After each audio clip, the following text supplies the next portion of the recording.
most of you probably already know how to do this, right? Periodically we talk about behavior management, and I've been teaching this for, golly, since I was in graduate school. What's that, 40 years, 45 years? Do the math. Anyway, I thought, we always talk about it in the same way, and it gets old for me because I have to kind of figure out a new way to do it. So I thought, let's talk about what not to do, okay? And that might be a little more interesting. It certainly was for me because I had to kind of rethink how I was going to talk about this. But, kids are very eager to learn. And they can learn what you want them to learn, or they can learn other stuff. And you really can't stop them from learning. You don't want to stop them from learning. You don't want them to stop being observant and picking up more mature behaviors. Excuse me. Thank you, Caleb. Appreciate the introduction, by the way. The whole idea, though, is you need to be a little more strategic about it. If you're not, they will learn stuff you don't want them to. They will learn not to listen to you. They won't learn how to act in public. They won't be kids that you will be happy to have. They will be kids that will be a pain. So we'll talk about of what we can do and what not to do to help kids learn what you would like them to learn. For example, and I tell this story, I may have told it, my daughter was 8 or 10, and I was doing something around the house, and I think I hit my finger with a hammer. I said a bad word. Y'all don't do that, I know. Probably don't even know any bad words. See me later if you want to learn some bad words. And so I said a bad word, and I said, "Oh, I'm so sorry, Sarah." And she said, "Oh, Daddy, I go to public school." So I figured from that she had heard these words before, and maybe more than once, which, you might say is an adaptive skill that later on she can cuss like anybody else. But I certainly did not want to teach her to cuss. Right? How old were you when you learned to cuss? You don't cuss, right? I know exactly how old I was. It was a classroom project. We were all in the 4th grade, and we just thought it was so cool to teach each other bad words and bad gestures. And it was also the year we learned to shoot spitwads at the teacher. So we were not children that were behaving. We were children that were misbehaving. Uh-oh. Oh, I hit the wrong button. Is there a blackout button? That's what that is? Okay. What's the other one? I don't want to. So let's talk about things to do if you don't want the kids to turn out okay. And the first thing that came to my mind was don't pay attention to their stage of development. Talk to a 2-year-old like he's 13. Talk to a 13-year-old like he's 2. You won't get very far if you don't pay attention to the developmental stages that children go through and modify your responses to them in ways that they will be able to comprehend and utilize. The other thing that's important about children, and anybody who's had more than one, who's got more than one child, they come out of the box different, do they not? And if you think if you've done a great job with the first one and you've got it figured out and you understand what you can do with them, and then the next one comes along and they're completely different, and you don't know how that happened, and neither do I. If you figure that out, you'll win a Nobel Prize. But they are different, and some children are very easygoing. They don't get upset. They kind of roll with the punches. You can talk to them in ways, and they understand. And others are like, that's how they're born. And that was a gesture I learned in the 4th grade, and that was one of the milder gestures I learned. But if you don't take that into account, you will mislead your child. You will be very frustrated because you will be trying to do something that just doesn't fit with them. Okay, and I'm going to elaborate on all these points as we go through. Okay. Another thing that's hard to do right and easy to do wrong is you need to try to be consistent. If you are inconsistent or unpredictable, what is the kid learning? The kid doesn't know what to learn. Okay. I'm going to tell you about my very favorite psychological experiment. It was done in the 40s. It was written up in the 40s. And it was written by B.F. Skinner. Y'all remember B.F. Skinner? And, his experimental subjects, which he thought were, archetypal of every living animal, first were rats, but then after a while he started using pigeons. I'm not exactly sure. Although in World War II he trained pigeons to guide bombs. I'm not making this up. But the experiment that's very germane here is he wrote it up, and it was called Superstition in the Pigeon. Did you know that pigeons could be superstitious? Apparently they can. Y'all know this study? Anybody read it? But it's very simple. In the Skinner box, you have this box, you put the pigeon in there, you starve the pigeon until he's very hungry, and then you starve him to 80% of his free feeding weight. 80% of my free feeding weight would be, I don't want to think about it, okay? Because to get to 80% of my free feeding weight, I would really be hungry at the end of that. So that means that the pigeon will eat when the gizmo dispenses the food. And the gizmo, the Skinner box, dispenses the food. It's called the experimental chamber, I'm sorry. The Skinner box dispenses the food under certain conditions, okay? Like if there's a red light that shines and the pigeon hits the button, then it gives food, and soon every time the red light shines, the pigeon will peck at the thing, and you can train them to do things, including guiding bombs. But one day they made a mistake. They went out for the weekend, and they did not turn off the machine. And they had set it up so that kind of randomly, spit food pellets out. And this is true. You can read it in the article. And they came back in a few days, and they had a bunch of boxes, a bunch of pigeons. And one pigeon was doing this, and the other pigeon was doing this, and one pigeon was waving his wing, and they were all doing different stuff. And they thought, what in the world's going on with these pigeons? We didn't want them to be doing this. And they realized that this mechanism was just spitting little pellets of food out at some random interval. And the pigeon, having been in similar situations, knew that whatever they were doing when the food came is what they were supposed to learn to do. Okay.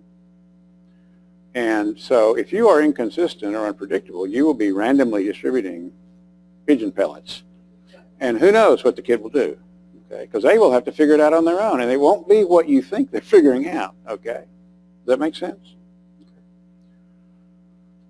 The corollary to that is have very few expectations, or if you do have them, don't let them be clear. Say to the kid, you need to behave.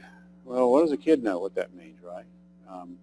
If you want him to misbehave, you say behave, because as a good Skinnerian, an organism that is not behaving is a dead organism. And so you want them to behave, okay, because that means they'll be alive. That's a very unclear expectation, okay? So you want them to, if you want to mess up, you don't want to be clear about what you want, okay? And a 2-year-old will not understand what you're saying anyway, okay? They're not that verbal. It may be a 4-year-old. Some of them might be able to figure out what you're saying, some of them not. As one of my professors said when he was talking about child rearing, I'm going to slap their hand when they reach toward the electrical socket when they're toddlers, but I'll explain it to them later. You don't say, oh, son, let me tell you about voltage and amperage and, the effect on the nervous system. That's not what you do. But you don't want them to reach your hand in the socket. The other thing people do is to only notice the kids when they're misbehaving. And you think, well, maybe that's not a bad idea, right? Because that's what you want. You want to pay attention when they're messing up, and then you correct them. Well, I don't know about you, and you can tell that I like attention, right? And so kids do too. And if the only time you pay attention to them is when they mess up, they'll mess up more. And that's not weird, okay? In fact, one of the most innovative child treatments called PCIT, of which Dr. Berkeley is an expert. The first part of that is teaching parents of small children how to give them positive attention.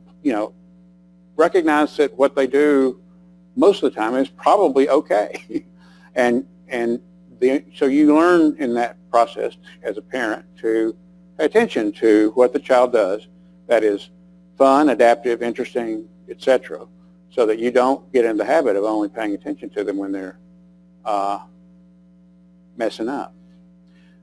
Another vivid image of this is you don't want to subject the child to a no storm. You know what that is? No, no, no, no. Kid will learn to ignore you at that point, okay, through habituation, if nothing else. Here's a great one. You ever said this to a kid? Now, you know, obviously you're going to do things as an adult that a child will not do. You're going to drive a car. You're going to vote. You're going to drink. You're going to do stuff like that. And you're going to do it, I guess, right? And I know some parents say, I will not drink in front of my child because I do not want them to learn to drink. I don't think they learn to drink watching you. They learn to drink from their buddies when they're 14. But the idea is your actions are much more powerful than your words. And if you are demonstrating random, disorganized, unpredictable, developmentally inappropriate behavior, your child will figure out, oh, this is okay, even if you tell them not to. Words are not as strong as observations. The other thing people do, and you see this a lot, we do, working with these kids who've been traumatized and so forth, is everything the kid does, the parent takes personally. You're doing this just to get my goat. Again, can I tell you another personal example? When I was a teenager and was driving and was going out on car dates, I don't think kids do that anymore, do they? No. But that was the epitome of wonderfulness when I was a teenager. And I had a curfew like most teenagers, and occasionally, not every time, but more than not, I would be late, all right? And I would be out with my girlfriend or whatever, and I would be late coming home, and my mother would go nuts, and she would say, you stayed out just to make me worry and make me mad. And I thought, no, you were the furthest thing from my mind. And that was an accurate statement on both our parts. She thought I was doing this to hurt her feelings, and I did not give a hoot about her at certain points of the evening. Okay. So keep that in mind. Not everything a kid does is, and I'll elaborate on that in a minute with another interesting anecdote that I thought is a good way to remember that. Whoops. Come and push the buttons for me, will you, Drew? This is a kind of a, do you know what family systems boundaries are? Say again? Well, that's a good point. You should, on account of what I just said a minute ago, you will do things as a parent that your kids got no business getting into. And it's not just personal things. It's like they don't need to worry about, have you paid the phone bill this month? They don't need to worry about, have you paid the mortgage this month? You don't need to worry about them, you know, arguing with their sibling, okay? Because that's what kids do, all right? For another fellow that I work with on the faculty over there said, you know, I had the 3B rule for my sons. Y'all ever heard of that? You know, I don't want to hear about a disagreement between you two, or I don't even want to hear about problems you might have after they get a certain age, unless there's one of the B's. Blood, broken bones, barf, okay? And you can't really fault that. I mean, that was an overstatement, but think about, you ever had two siblings or three and they get into a squabble and they come to the parent and say, he hit me, oh, he hit me, no, he cussed me, or, you know. Well, I explained this to my stepsons. I said, how can you expect your mama to pick between you? That's really not fair to her. And, you know, this is a dispute between you two. Can you work it out? And maybe they could, maybe they didn't. I think the older one beat up the young one for many years. But they're now best of buddies, okay? Which is usually what happens, is it not? Okay. You all have siblings? Did you squabble? Are you better off with them now than you used to be? Do you care if they scoot over the seat and get past the invisible line? And that, so the easy way to remember this is don't party with your kids, which you'll be surprised how many people ignore that. Don't cook meth with your children either, by the way. So, in more detail, I tell parents, and I think it's true, that kids are moving targets. They change all the time. What they do now, they won't do in 6 months or a year. What they do in 10 years is way different than what they're going to do now.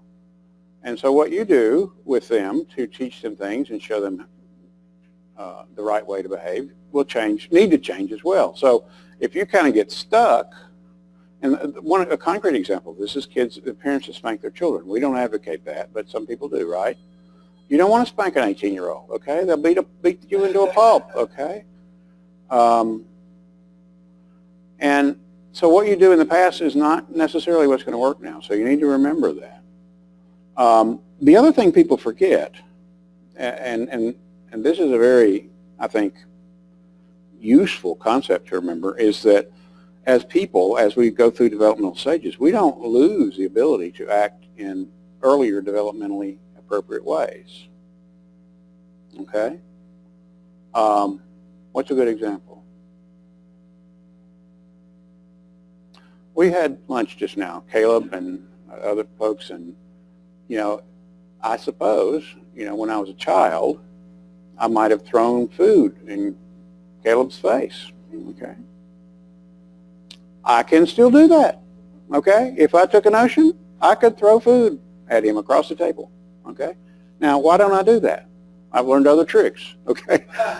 But, you can still do developmentally earlier things, and this is often called acting immaturely, right? And so kids can do that, and they might, and it's not weird. Okay? It doesn't mean they don't know other things to do.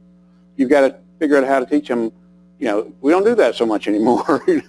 Throw food at some random guy in a restaurant, he's going to come beat you up, okay? I mean, you don't do that. So children have immaturity always as an option. And people forget this. Maturity is not attainable except by the passage of time and appropriate development if you're lucky, okay? Sometimes they don't attain maturity. Passage of time is not a sufficient condition. Y'all with me on that? So you kind of have to teach them maturity. And if you're not acting very maturely, if I was throwing food across the table at Caleb, my kids would think that's okay for a grown man to do. Now, would you throw it back, or would you cuss me, or tell me not to, or call a cop? Who knows? But, usually that's not okay for a grown man to do. If I were maybe 2, he'd overlook it maybe. I don't know, would you? You're going to find these things out here. Caleb has become a father within the last couple of months, so we're going to give him a hard time through the next 18 years. Another thing to keep in mind is that children will communicate with you differently depending on their development and their age, which are roughly correlated. And there's a great book. I don't think it's still in print. When the DSM-4 came out, back when they were still using papyrus, there were 2 handbooks, or 2 kind of concise versions of the DSM-4 that were published. One was for primary care, and it was kind of directed toward what you might see in primary care for adults. The other one was put up by the American Academy of Pediatrics and I think the Academy of Child and Adolescent Psychiatrists. But it was beautiful because it talked about various kinds of child behavior problems, various kinds of DSM-4 diagnoses, and how they would be expressed throughout developmental stages. You with me on that? So a depressed 5-year-old does not look the same as a depressed 18-year-old. Prevalence is much less, et cetera, but they don't have the way to conceptualize or communicate their moods at that age as you would expect as an older child.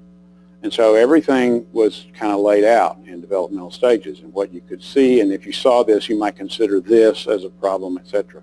It's a wonderful book. I don't know if it's available, it's out of print, I'm sure. I've got one. I'm not giving it up, okay? But it was, I thought, a wonderful way to talk about this thing that children's needs, their problems, vary dramatically depending on how old they are and what kind of stage they're in. And if you don't adapt to this, you'll mess up, okay? Again, you can't talk to a 5-year-old like you would talk to a 10-year-old or a 15-year-old. And if you try, they won't get it. Punishment you give to a 5-year-old or consequence needs to be way different than the consequence you give to an older child. Make sense? At certain ages, you don't want, you just can't get it, right? Little bitty kids. Right? Again, temperamental is very important. Temperament, I mean. As we said, some are easygoing, don't cry too much. Some are very energetic, irritable, cranky, colicky, Sometimes that's medical, sometimes it's not. And this is called temperament, when you can see a variation in neonatal behavior in early infancy. And a temperamentally different child is not pathological per se, okay? And even if you have worked with kids a lot, another personal story. Do you mind me telling very personal stories? My son was born, and he's 4 years younger than my daughter. When he was born, what do infants do? They right out of the box, right? What do they do? Well, and are they coordinated? Do they, are they predictable in their actions? I thought, oh my God, this kid is brain damaged. Because he was kind of doing this, and I thought, what's wrong? And his mother said, that's kind of how they are at this stage. I thought, oh yeah. My two children were very temperamentally different.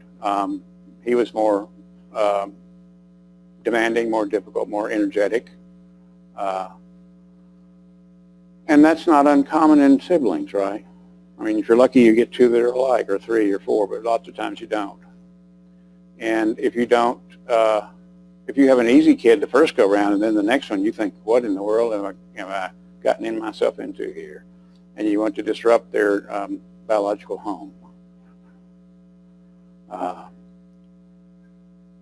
So if you don't modify your expectations and actions and the way you interact with this, taking this into account, it won't work very well. Does that make sense? Okay, we're talking about this a minute ago. Imagine that you're learning something new and the teacher or your coach tells you to do it a different way each time you try. Are you going to learn very well in that circumstance? Okay, that's what happens when kids are in an inconsistent or unpredictable environment. Again, like I say, they watch you, they learn from you, they learn from other people. The more similar their surroundings are, the more similar the expectations and actions of their caregivers are, the less complicated it is for them. All right? After a while, if it's too hard to figure out, and kids have a limited ability, especially at young ages, to figure these things out, they'll just give up. All right? It's called learned helplessness. Can't make it work. And they'll learn to ignore you. You'll have to give them the no storm 15 times, and then they still won't listen. And you will say they're a terrible child. And this is how kids learn to misbehave lots of times. This is particularly pertinent if you have a child who has a attention deficit problem, which some people have. It's thought to be largely neurological. Treated with medication. But if you can imagine a kid that has trouble focusing on one thing and then gets distracted by something else, if their environment is always changing and is very unpredictable, they're in a heck of a mess, right? And so it's especially important not only to treat these children with medication, but with some sort of behavioral management program of the parents and the school, hopefully doing similar things. One of the things I tell parents, if the kid is doing okay behaviorally at school, and not just an ADHD kid, but other kids, and the kid is not minding at home, I said, well, go to school, see what the teacher's doing, modify that, and do it at home. Kid doesn't have to learn something brand new. Right. Kid has the advantage of already figuring this out with a bunch of other kids. A lot of them use cards, red card, yellow card, whatever. A lot of them use point systems or, but whatever, it doesn't really matter as long as you can be more consistent, more predictable. And let me tell you, school teachers got to figure this out, right? They got 30 kids. They got to get to where they can kind of make the environment somewhat predictable. Does that make sense? Anybody a school teacher in here? Yeah. Well, you know what I'm talking about. Okay.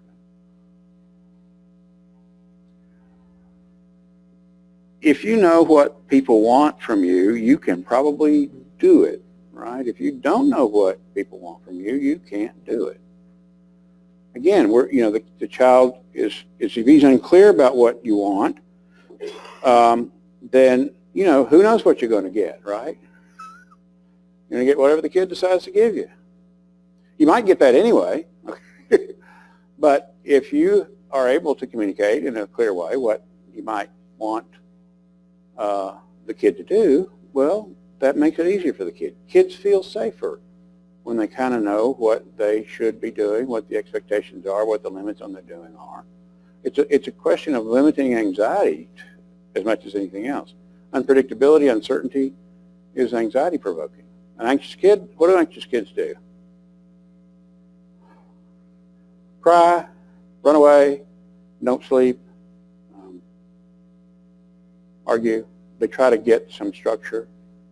It used to be called acting out, believe it or not, which is a remnant of the psychoanalytic conceptualization of behavior, that they were feeling weird inside and so they acted it out.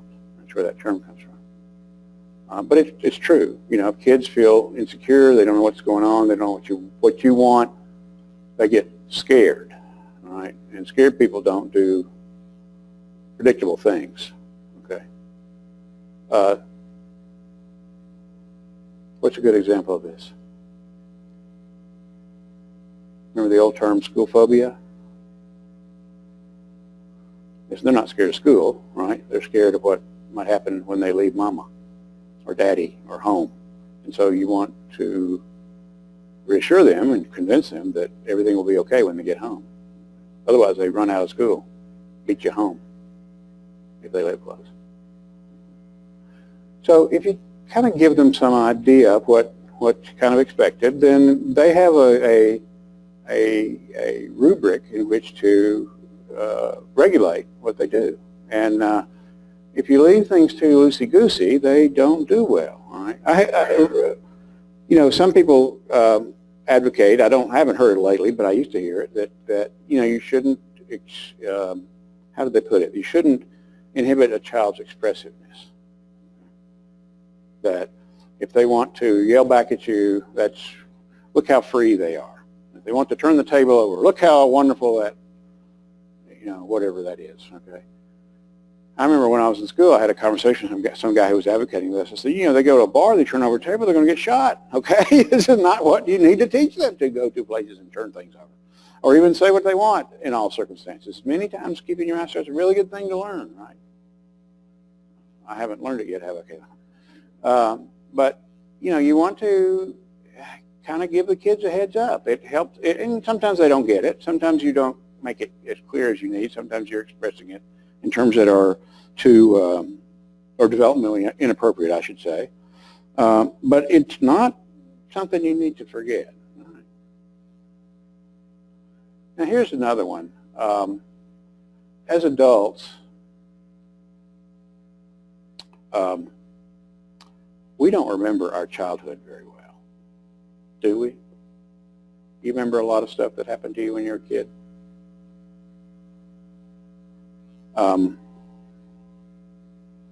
We forget that we weren't always perfectly behaved.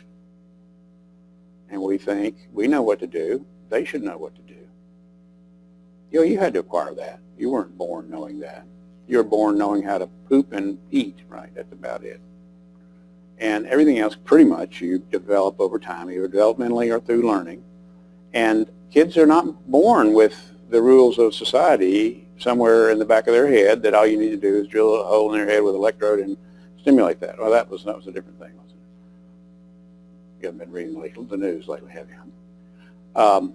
Anyway, the point is that you have to teach kids how to behave well. They don't want to do it necessarily. They will want to do it if you are clever and make it worth their while.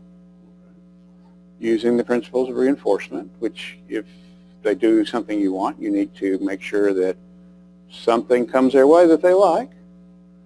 And if they don't, you can, oops, did I hit the wrong button?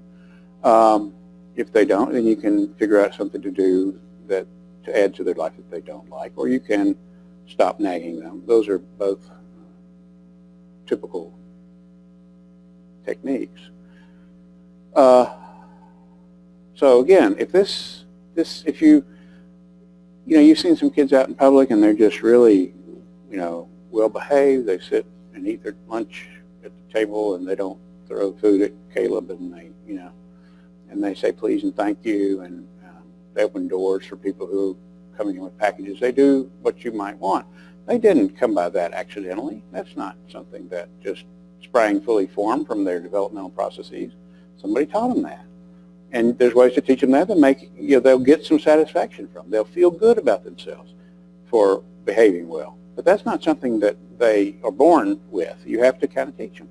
And some kids you see are the opposite of that, right? And I suspect those kids are children who've been exposed to inconsistency, or nobody said, when you're in public, you need to do this. And then, of course, they'll try something else, right? That's what kids do. But, with repetition, they will learn it. Most of us have. Certainly everybody in this room has learned how to act. Right?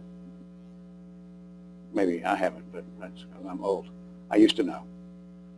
Again, even if a child knows what to do, if it's not consistently encouraged, rewarded, however you want to think about that, they'll lose it sooner or later. If you got to keep doing this, right? You got to keep doing it. You don't do it once and then stop. Right? That's how people learn stuff, through repetition, through modification. Oh, you got close that time. You opened the door, but you let it slide when they came right through it. Okay.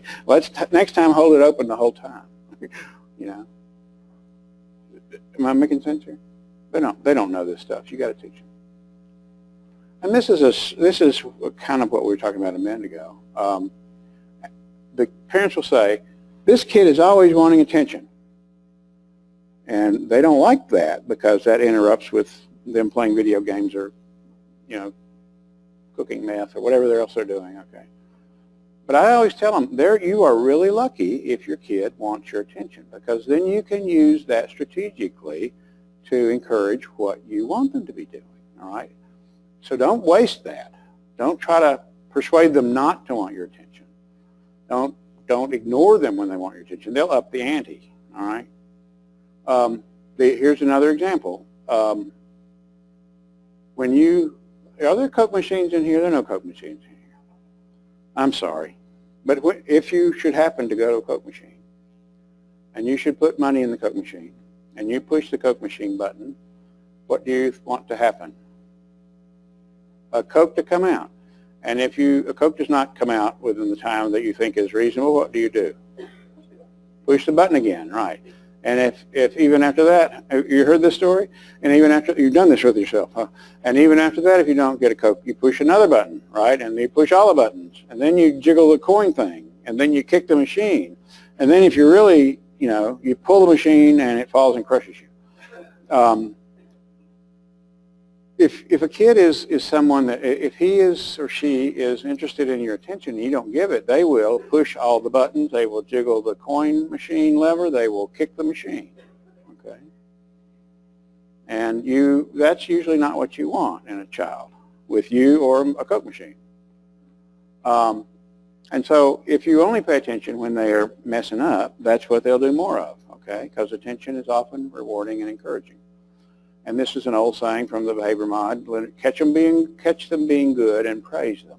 And the idea there is if you encourage a lot of good behavior through attention and praise and other means, then they'll do more good stuff and they won't have as much opportunity to do the bad stuff. Does that make sense?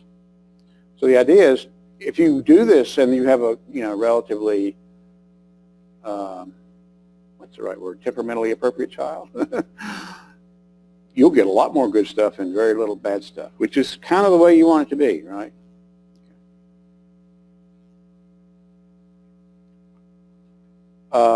Another thing parents do, and this is a variation on ignoring development, it's a variation on family boundary problems, but it really is, everything the kid does is a personal insult to you.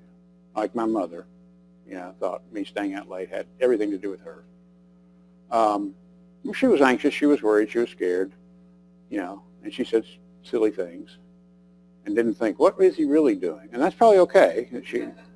But the idea is that, not everything your kid does is about you. In fact, as they grow older and get more developmentally mature, less and less will be about you.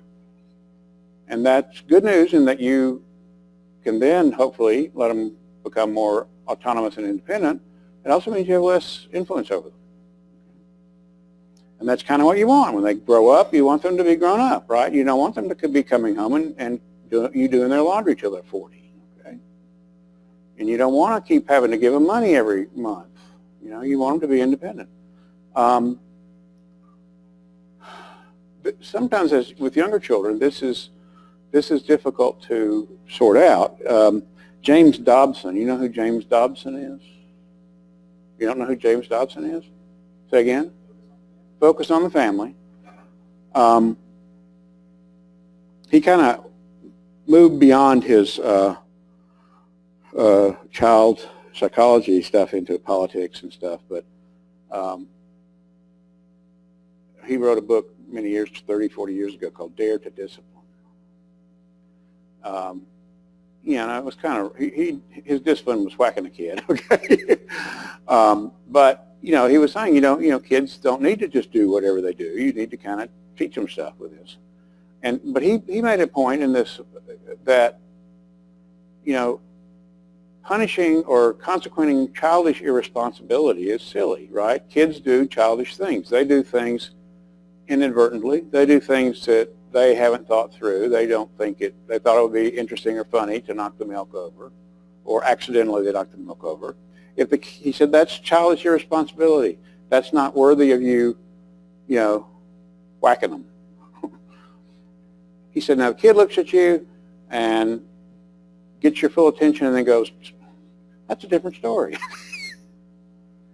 He's trying to see if you're going to provide some containment and help them learn to be self-regulating. Anybody's kid ever done that? Okay. They do exactly what you tell them not to, and they say, watch this. Okay. That's different than, stuff kids do because kids are kids. Adults do this stuff too, by the way. Y'all done anything childishly irresponsible in the last 20 minutes?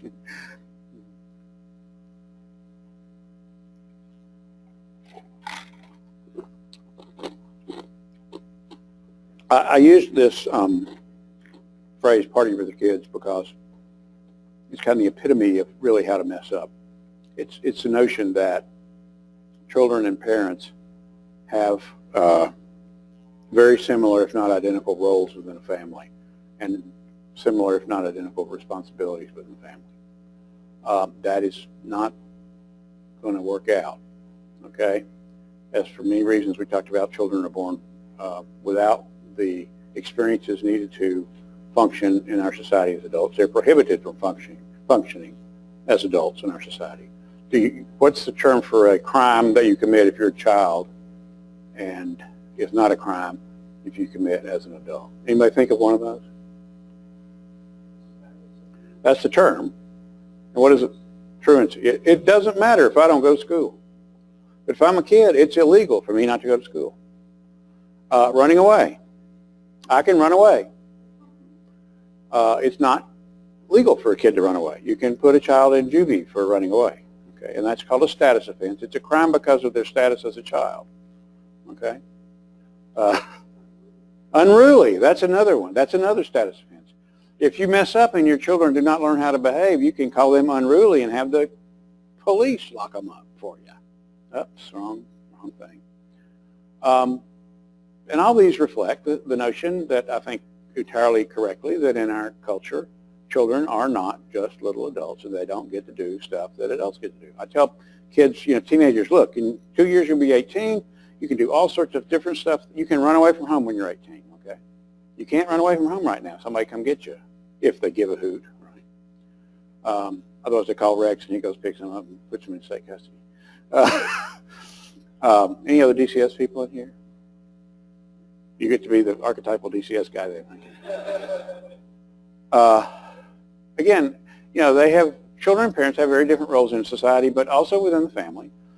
Stability, the wider world, food, shelter, all that's things that parents do not need to concern the children with. In other words, you want to give your kid a MasterCard? Good idea? When my kids moved away, I gave them a credit card. Let me think a minute. 2 of the 4 did real well with it. It was for emergencies, right? If they got somewhere and they needed to, get their car fixed by the side of the road or something, they could do that. One of them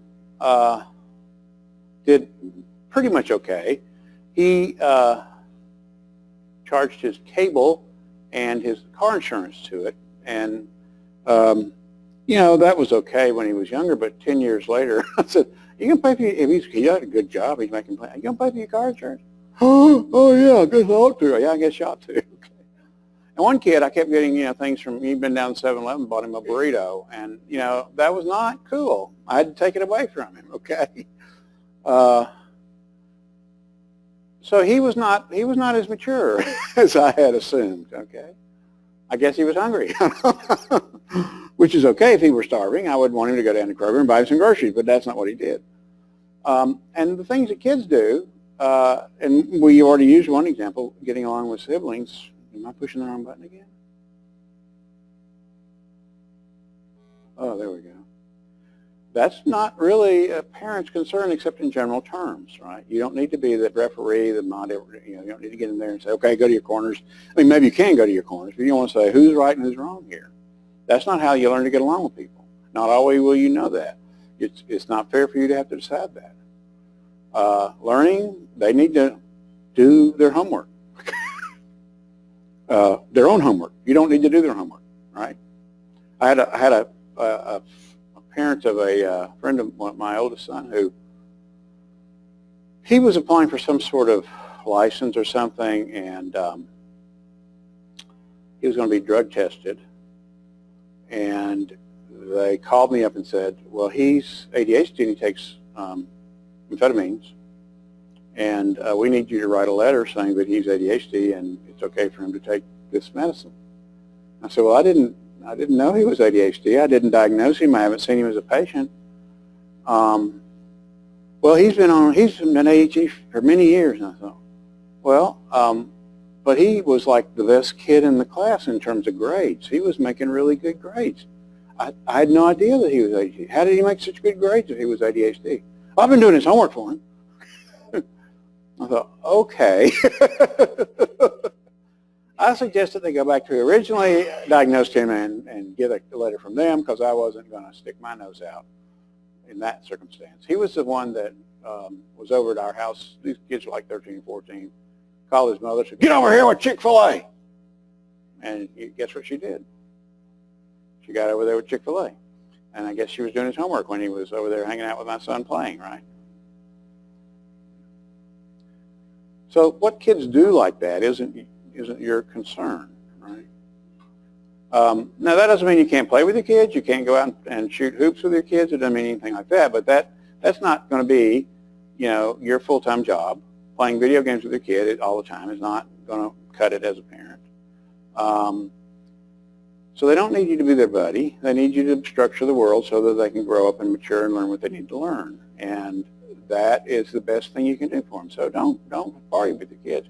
You know any parents who have suggested that the underage kids come over to your house and their house and drink? No? You're living in a sheltered world, my friend. Oh, okay. Don't do it when you get there. I mean, wasn't talking about you personally, but I mean, if anybody had teenagers, you ever had the kid go, we're going over here and we're going to have a party and they got a keg? Well, you're not old enough. Well, that's okay with their mama. Okay. Not okay. So don't party with your kids. Keep in mind family roles, family boundaries. Y'all know how to mess up children now, right? Who wants to mess up children? The idea is that, I mean, I'm sure you guys, as a rule, are not doing these things that will mess up children. You know people that do these things, though, don't you? And not just your patients. It's people in the neighborhood.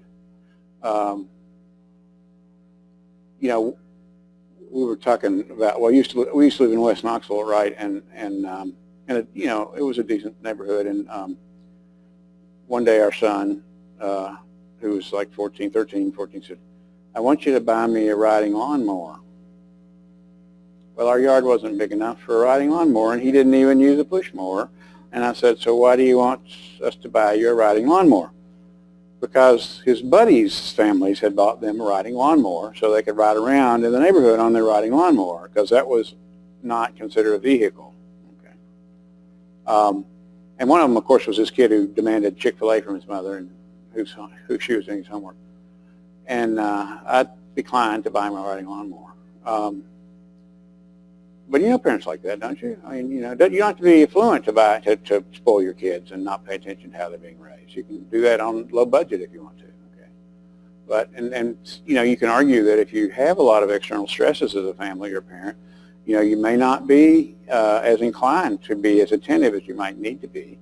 But this is not necessarily things that are novel ideas. Kind of paying attention to how you interact with your kid and what you're trying to teach them, that's age-old advice, no? So, questions?